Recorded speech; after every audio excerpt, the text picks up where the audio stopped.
Press play on the Inside Sales Show. Powered by the Sales IQ Network. My name is Darryl. I'm your host, and you, my friend, you and I, we're going to go on a journey every single week talking to the industry's most accomplished sales legends as they share with us their tips, their tricks, their techniques, and their tactics to become sales rock stars. You simply need to do what they're doing, and you will achieve similar nirvana. If you like to laugh, you like to be entertained, if you like to go off on tangents and tell stories, you're going to love what you're going to hear next. Sit back, relax, it's going to get real.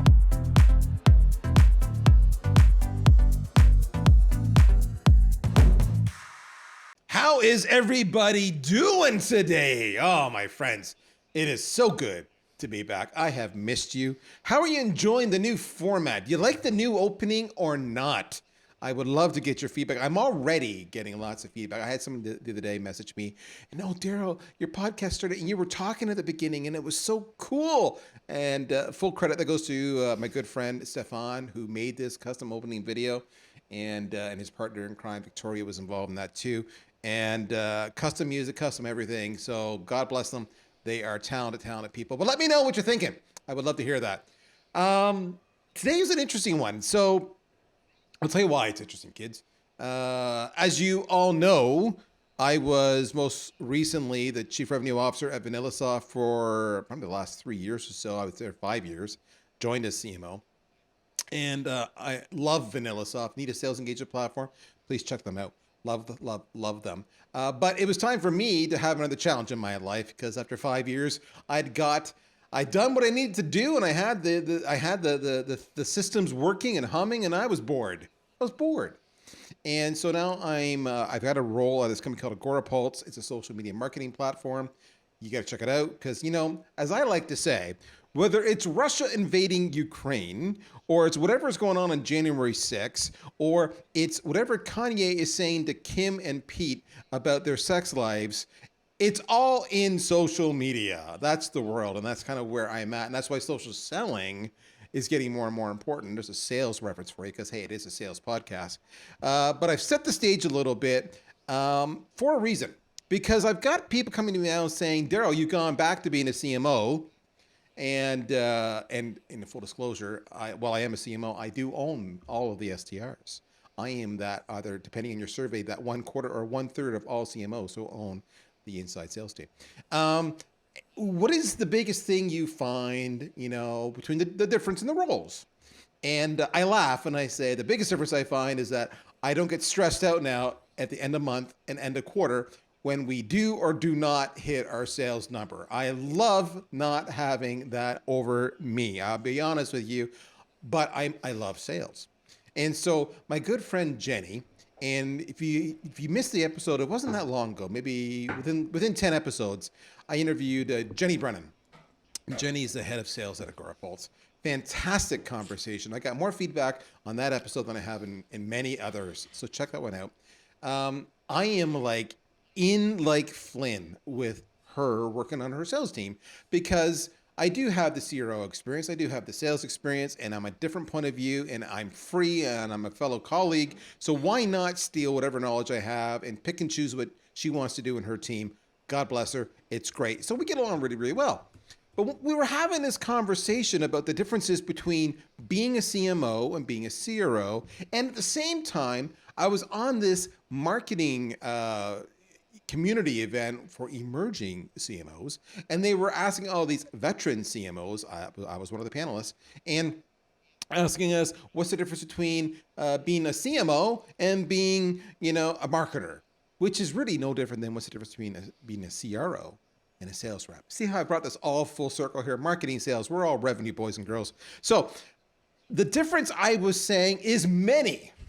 For example, one of the things that I learned, and you will never know this until you experience it yourself. So if you're an SDR or a BDR today, or you're an account executive and you have aspirations of having long-term success in this sales game, you will never, ever, ever get trained on the skills you need to be a sales leader until you're in the sales leadership role, because it has nothing to do with sales. It's about managing people, managing conflict, managing processes, managing technology. All of that is incredible. But everybody thinks that if I'm a good salesperson, I'll be a great sales manager or a great sales leader. And because of that, I'll be able to interact with all the other organizations brilliantly. I'm telling you this, it doesn't work. It doesn't work. That's not how it works. It is a completely different world outside of sales leadership. Why do you care about this? You need to care about this for two reasons that I think. One is it affects your ability to be successful in your current job. For you to be successful right now, you need to know how that world is different, number one.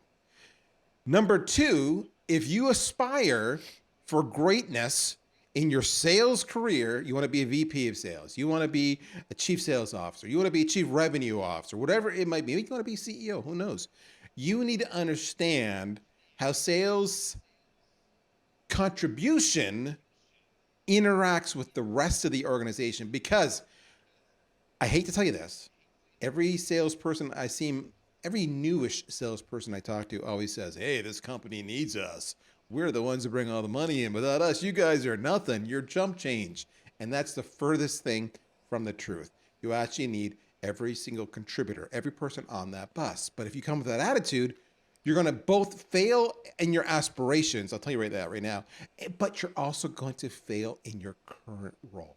Okay, so I'm no longer a CRO. I'm not the guy who can give you that credible answer anymore. Who might be? Who might be, you say? Well, funny. Have you heard of, ever see the show How I Met Your Mother? Where the classic line, Barney would always say, have you met Warren? Have you met Warren? And then Barney would walk away, and poor Warren, in this case, would be left to talk to the complete stranger and introduce themselves and try to strike up a conversation and maybe have a relationship. Warren Zenna, he is the founder and CEO of the CRO Collective. See, he's got the CRO game going on. Plus, he's also the founder and CEO of the Zenna Consulting Group. Warren, my friend, how are you today, sir? Great, Darryl. Great intro. Thank you so much. I couldn't agree more with what you just said. So thanks for having me. Now, folks, I've been withholding some information. Warren is also an incredible podcast host himself. Have you heard of him? Well, thank you. It's the CRO Spotlight. So I want you to tell your bosses to go and sign up right now for the CRO Spotlight. And what's cool about this is it's a B2B podcast for both current and aspiring CROs, CEOs, and other leaders, or aspiring. So this is my way of saying, did you aspire? That's how we open it up. Go sign up for the CRO Spotlight. He's killer. He's dynamite. He's a CRO. Warren, what did I say that resonated with you? What did you agree with? What did you disagree with? And what did I not say to our audience that they need to know? Let's start with that. Yeah, great. Thanks. So I certainly agree with you that in my view, the best salespeople have what I call spatial awareness, meaning that they're not only tactically or functionally good at their specific role as sales professionals, but they also possess a very good understanding of the way that their role fits into the entire revenue operation.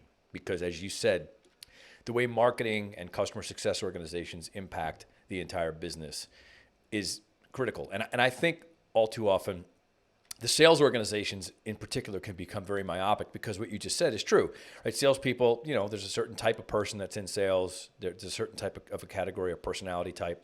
And it's not uncommon for salespeople to sort of think that they kind of have a certain swagger in the organization because of they drive revenue.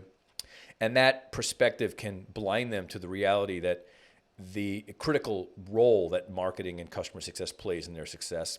And I think great salespeople know that. So that's one thing I agree with. The thing I think maybe I would part with you on is, well, you're correct without doubt. Almost all, not every, but almost all CROs come from sales. So most CROs are kind of aspiring sales leaders who want to become chief revenue officers. But a CRO is not a sales leader. A CRO is a revenue operations leader. It's someone who oversees the entire revenue function, the sales, marketing, customer success organizations together, and brings that cohesiveness, that alignment between all three.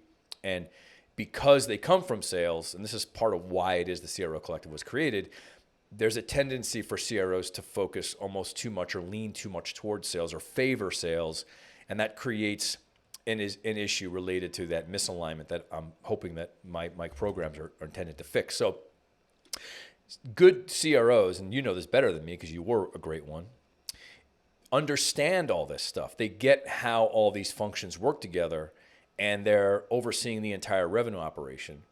And I believe that an aspiring chief revenue officer should be thinking about this now, not later, so that as you grow and develop your role, you've established a relationship with the other functions, so you understand not just how they relate to what you're doing, but also how they work. Like, how does marketing work? What does it do? What is the relationship that my prospects have to the marketing they get, et cetera, et cetera? What's going to happen post-sale when I dump my customer into the customer success organization? And how do I impact those things, and how do they affect me? I think those are really critical questions for salespeople to be asking themselves. I agree. So, kids, we're going to talk about that today. We're going to give you a little education on how the process works. Feel free to send us any questions, comments, opinions, feedbacks, of course, on social media. Don't forget to tag Warren and I so we can respond, and let's spark a conversation. Hey, go to LinkedIn. Say, Prale and Zenna were out there saying this bogus stuff. I disagree with them, or I do agree with them. What do you think?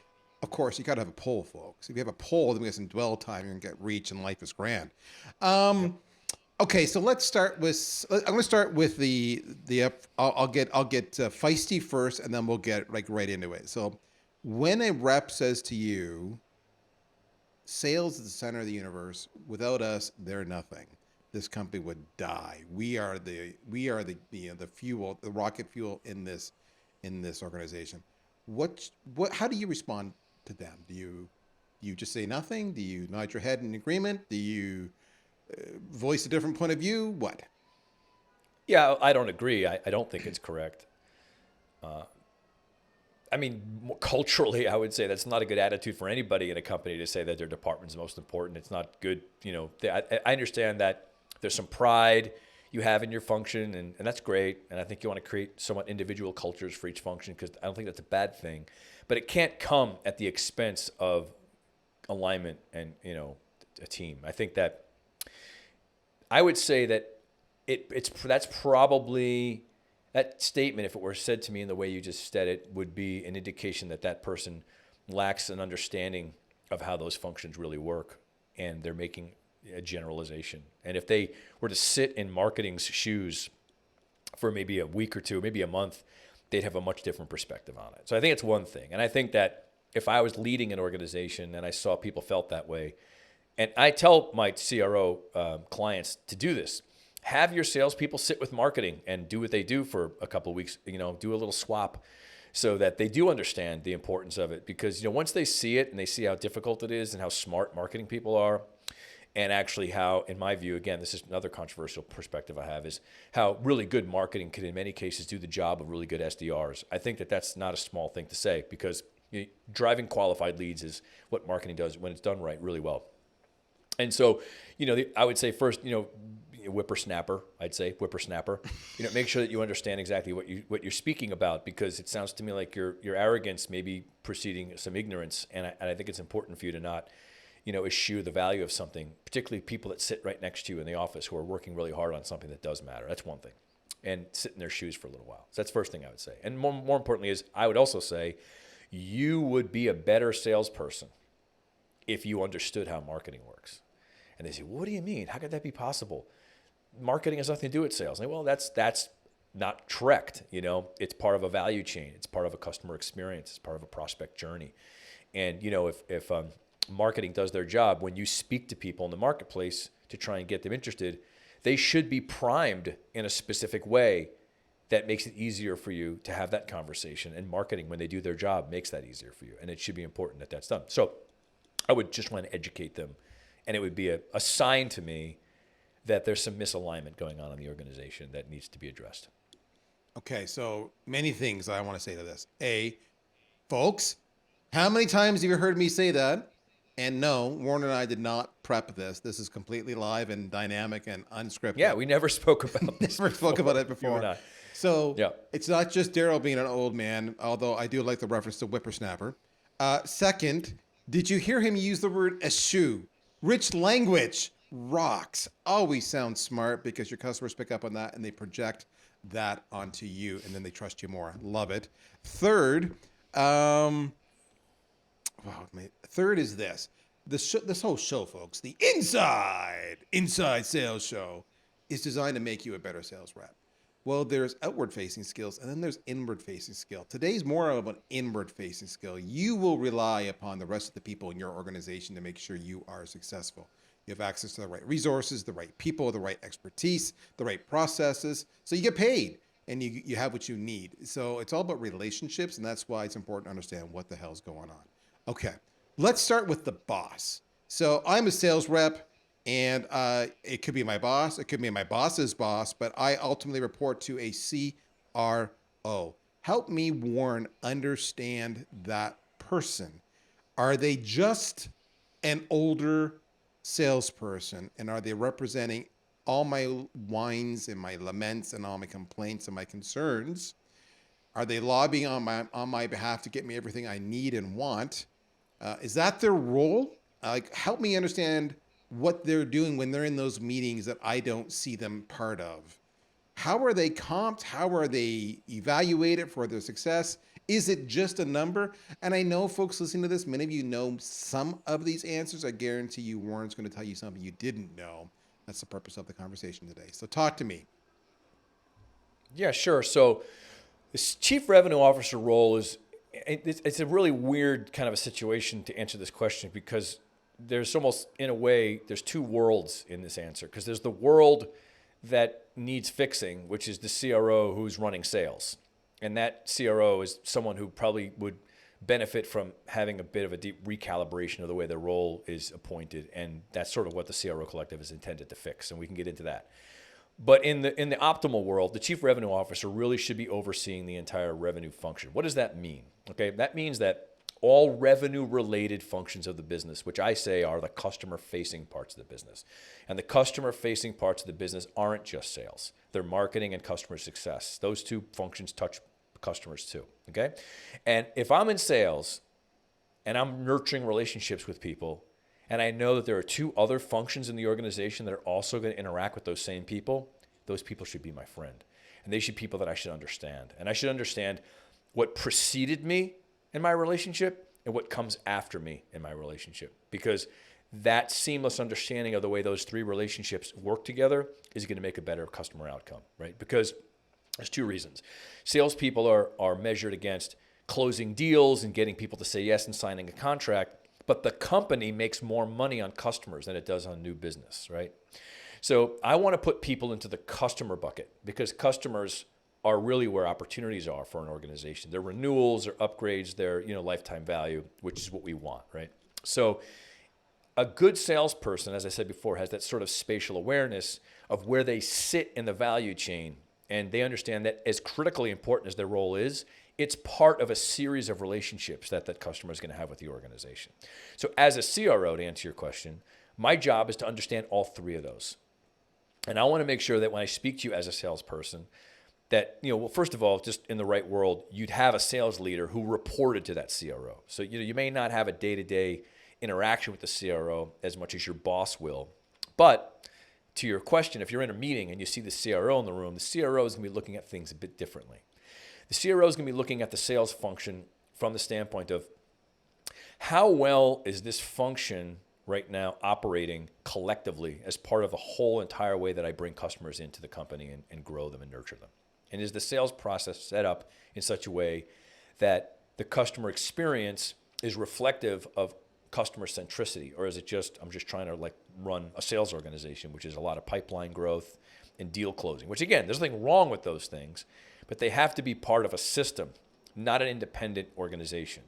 So if I'm speaking to a chief revenue officer, he's probably going to be listening to me and listening for clues as to what my relationship is in my role to the rest of the organization. Am I incentivized in ways that is in alignment with other organizations? Right now, and Darryl knows this very well, sales and marketing in particular many times are at war with each other because the ways in which they're measured aren't in sync. Yep. And they're not in sync because things like MQLs and whatnot are assigned to each one of these organizations And people are chasing those outcomes as opposed to chasing bigger picture systemic, outcomes for customers.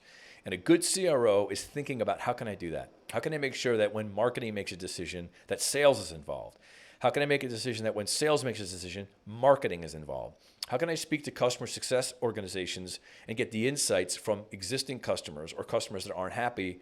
And how do those insights inform the way marketing goes to market and how sales goes to market? Because customers have really invaluable insights about the product that we're using, and that should be an informative way that a product goes to market. So if I'm in sales, personally, and I've been in sales my whole life, I go speak to customer service people. And I say, tell me what it is that you're finding the customers you work with are happy with. Tell me the value that they're getting out of the product. Where are they seeing the actual business outcomes from the use of our product? Because when I know that, I'm going to roll that into my sales strategy, because those are the things I know that a customer can achieve. And if I can get more data and more data and more data from a customer organization, then I'm going to be a better salesperson. And I don't think that happens enough. I don't think there's enough dialogue going on between these organizations. So a CRO is looking for those connection points and making sure that there's a flow of information and a congruency between the way these organizations work together, all about customer outcomes. That's the way I think you should be looking at your chief revenue officer. Okay, so let me build on what Warren just said with a different tactic on why you should care about the role of the CRO, because it affects your success. He uses the term value chain. I could insert buyer's journey, customer journey, right? It's the same thing. Same thing. Yep. But I like his value chain because there's different values at every step of the way. In other words, marketing delivers one value. The customer finds you often because of marketing, and they have a pain, and because of what marketing's done, they found you. You deliver another value in sales, and then once you close the deal, customer success, who onboard to them, make sure that they are literally successful, adds another value. So it is truly a value chain. Now, why does this matter? Warren just touched on this, and I want to make sure you understood what he was saying. If you have a CRO for a boss, and that CRO has a typical mandate of owning sales, marketing, and customer success, that's your textbook definition. Many may just own sales and marketing, for example, but textbook is they own all three. Yep, that's true. That means you're part of that umbrella organization. And he talked about going to success and asking them what value is given.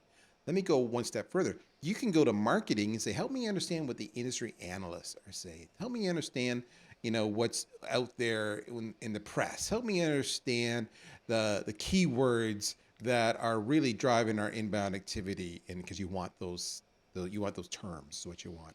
Help me understand the content that's really getting a lot of traction, because that says that's probably a common issue in your ideal customer profile. And then you could turn around and go exactly what Warren just said and go to success and ask the same question. What's the value we're delivering? What's the impact we're having?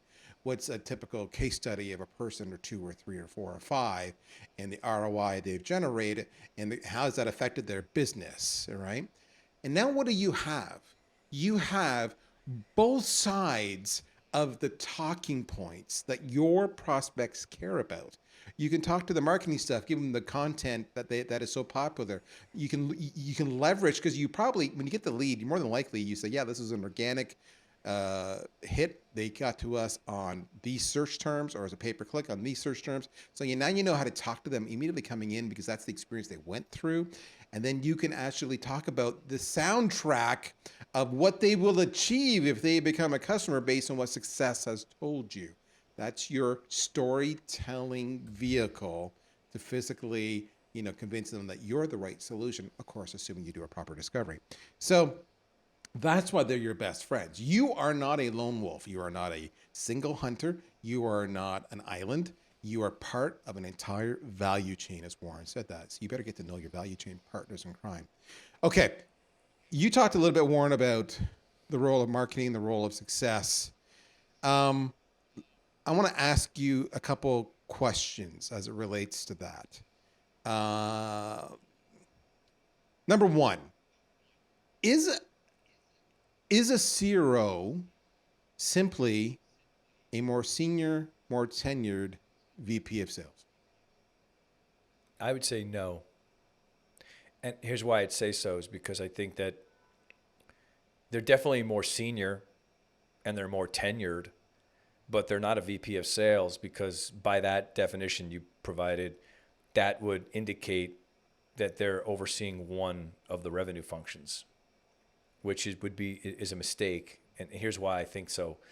What we're seeing now more than we've seen ever in the last, let's say, 4 or 5 years is an even larger fragmentation between these functions. And it has mainly to do with the type of businesses that Darryl, you and I service, which are mostly software-based businesses where there's high scale and high turnover and subscription-based models where the SDR model and the assembly line model is being utilized. It's putting a lot of stuff into the marketplace. Mm-hmm. And also the financial community, as they invest in companies like these funding rounds come with a lot of expectations that drive a lot of behavior from organizations that in many cases don't really think about customers very much. They think more about growth, right? And the CEO is sandwiched in the middle between managing the desire of the board to achieve quarterly results and also trying to make sure that customers get the right experience, which customers don't experience things on a quarterly basis. They experience things on a basis of their own needs, and it could take a longer time. And marketing efforts in particular take time to work. It's very difficult to nurture a marketing campaign, effective one, quarterly, unless you do things that are designed to just annoy people and stuff. So a good CRO is helping I would say, if I even kind of inject this, I think the chief revenue officer is the CEO of the revenue operation. Boom. We're going to use that. And that's not my quote. It came from somebody else, but I'll use it because it's great. So if you think about this, in a mature organization, and when I say mature, I don't mean enterprise, like a $1 billion company, even like a 50 million or ARR, 100 million ARR company that's still in that kind of growth stage. A CEO puts a CRO in place and ostensibly says, I want you to be the chief executive officer of our revenue operation. Yep. Now, that's a whole different context than being a VP of sales. That's not at all the same thing. And I think if you're thinking about being a chief revenue officer, you should think about, okay, if I were to call myself, or just inwardly, a CEO of a revenue operation, that's a different job. That I'm looking over the business of the whole company. I'm actually analyzing all the business outcomes. I'm looking at profitability. I'm looking at CAC. I'm looking at ARR. I'm looking at lifetime value. I'm looking at the cost of sales against time to market. I'm looking at how long it takes the value to be achieved through a customer. I'm looking to see how long it takes for them to renew. I'm looking at the product team and I'm seeing which parts of the product are resonating most with my customers, which parts of the product can I sunset, which parts of the product can I enhance, right? And that's not a sales role. That's very much running a business, right? So I think a CRO should think of themselves as the CEO of a revenue operation, and they have full reign over how those three functions work together. It's almost like the Army, the Navy, and the Air Force, right? Those three organizations are deployed in a war to accomplish things, and each one of those functions has a very specific tactical capability that's utilized for different ways in which you have to go to fulfill your strategy. And the general utilizes all three of those functions to achieve their goals. And there's someone who oversees each one of those functions who's an expert in those things, but they take the direction from the general who understands how those three things work together and coordinate together to achieve an outcome. And I think you've got to think that way. And I think really great CROs understand this, and they have great sales leaders in place who are at their they're under them who do the job and fulfill on that particular function really well. One of the things I want to circle back on what Warren just said, I found a really good reminder, was the timelines. All right. So marketing will work on, say, 6 to 18 month horizons. That's what they'll work on typically. Sales works on monthly to quarterly horizons. Success can work on yearly horizons because it's all about lifetime value. So you have to stop, if you're in sales, you have to stop projecting how you think in your world, in your timelines, in your expectations onto them. That's not how they work. Exactly. And Darryl, so thank you for saying that, because what ends up happening is because sales drives so much of the way that a company operates, companies operate on the same timelines as sales do. And it bumps up against the way other functions operate and how much time it takes for their efforts to seed the marketplace. And I think if you measure an entire business based on the sales function, everything is going to try and play catch up with sales. And that's where misalignment occurs. And I think that a good CRO understands the fact that there may be vitamins I take every day that give me day-to-day results, but the type of diet that I have, it might take 6 months for me to lose the weight that I want. So I can't let those two things kind of inform each other the wrong way. After they're part of a strategy. One takes longer, but it's supported by one that has quicker outcomes. And I think that's an art and a science, is knowing how each one of these things works and deploying them appropriately. And I don't think it happens enough. I think that's where a lot of this misalignment comes in play. Well, honestly, in my opinion, this is where I get controversial, folks, because, I hate doing that. That happens when you have a CEO who doesn't understand the revenue process exactly as Warren described it, from marketing to sales to success. They view it only typically through the sales lens. Yep. That also comes when you've got a CRO who only has sales experience and only chooses to view it through a sales lens. So I will be the controversial one here and say you will be best equipped to be a CRO if you intentionally allow yourself to get some experience in those other disciplines, even if it's only for a period of time, a brief period of time, so that you understand. I agree. Yeah. Because what's going to happen, right? If you come out of a sales leadership role, which most CROs do, and you're really good at it, you can't avoid this. You're going to favor the sales organization. Boom, you're going to bias it. Yep.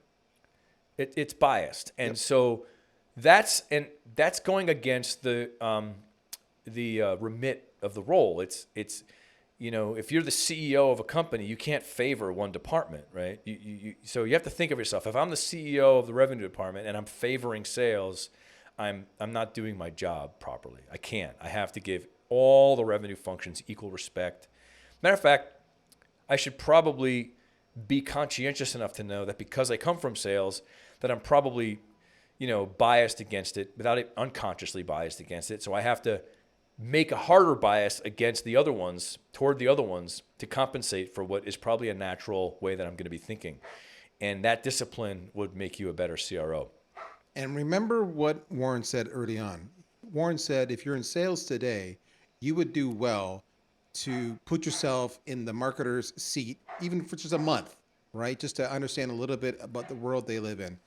Final question of the day, Warren, then we'll let you go. We are way overdue, but I'm loving the conversation. I'm just picking a fight with you. Should SDRs reside in marketing or in sales? Well, if it's an SDR in its current iteration, it's a sales function because that's the way that they're trained and that's the way they're put to market. But if I'm looking at your question, I think the way you're asking it, I do believe that what's happened with the SDR model is SDR model has increased the footprint of the sales organization and it's overtaken areas where marketing could be more effective. And in a way, what it's done is it's minimized or hampered marketing's ability to do its job. And I think that marketing hasn't been given a fair shake. So if you were to take a portion of those SDRs and you were to assign them marketing roles, right, and have them do that, I think you'd probably find an interesting outcome because I do think that the SDR role, when you think about what they're designed to do, they're designed to qualify. That's it, right? qualify. I get that. Yep. I get it. And that's fine. It's an important step. And typically qualify inbound, but not exclusively. Yes, exactly. So, but marketing and the reason why I think a lot of sales organizations have a negative view of marketing isn't because marketing doesn't do a good job. It's because they're not allowed to do the job as fully as they're capable. They're sort of been hampered by the shrinking size of the marketing organizations when they're up against these big, huge SDR organizations. So I think that the coverage should be increased marketing. So marketing is allowed to actually fulfill on its capabilities, and you give the marketing organization the freedom to do its job, and you'll find that marketing can deliver a really highly qualified lead pool to the sales organization that the SDRs do right now. And honestly, while the SDR role is really interesting and it's a good training ground for people and people come out of it with like really great skills, it's a really difficult job. It's hard to hit quota. And I think a lot of people get chewed up in it and they get spit out. And I think that, it's a bit of a grind. And it's also hard to get out of the SDR role into something else. It's one of those things where if you're really good at it, it's almost like they just want you to keep doing it, So I think that there is a battle going on right now in that I'll call it the SDR assembly line model, where marketing, when given the chance to do really good, demand gen based marketing, which I think really works, frankly, in the way they can. And to our earlier point, Darryl, it's allowed the time to seed the way it should. It's incredibly effective. And I think that I'd like personally to see a shift in the way those organizations work together. So whether they should be pulled into a different org, I think it's a matter of understanding the difference between qualifying as a salesperson or qualifying as a marketer. You're still doing the same thing. You're just doing it a bit differently. All right. So for every single sales rep online here, I want you to do one quick little thing. Two things. I'm lying. I want you to make sure your boss listens to this episode and then just get their take on it. Do they agree with us? Do they disagree? Ask them what their life is like. What did we miss? And what is important that you understand if you have aspirations of rising in the classic, revenue hierarchy. Second, I want you to go to your favorite marketer on your organization and make him listen to this episode and then say, hey, buddy, if we have a CRO, we're part of the same team. And you heard Warren say that I should be spending some time in marketing. Same goes to you, Mr. Marketer. You need to spend some time in sales. 100%. Yeah. Bringing marketing people into the sales side of the business is really valuable. Really valuable.